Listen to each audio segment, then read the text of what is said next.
7h27, Maxime Switek. Les secrets politiques de Caroline Roux. Bonjour Caroline. Bonjour Maxime. Hier soir, Nicolas Sarkozy a annoncé la création d'un conseil des anciens premiers ministres. Vous nous en parliez d'ailleurs déjà la semaine dernière.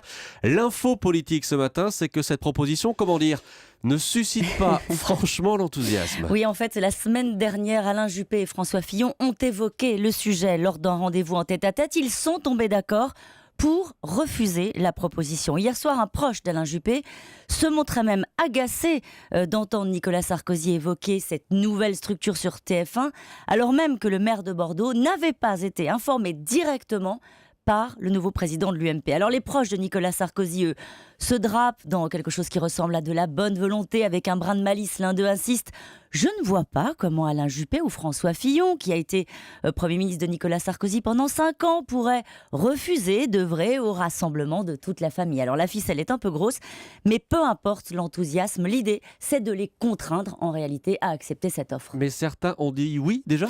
Alors oui, Dominique de Villepin a déjà, on l'a dit, accepté la proposition. Jean-Pierre Raffarin devrait évoquer le sujet avec Nicolas Sarkozy aujourd'hui. Enfin, le président de l'UMP pourra compter sur le soutien d'Édouard Balladur. Toute la difficulté, Maxime, va être pour François Fillon et Alain Juppé de rester singuliers dans leur couloir, mais de s'impliquer malgré tout dans la démarche d'unité.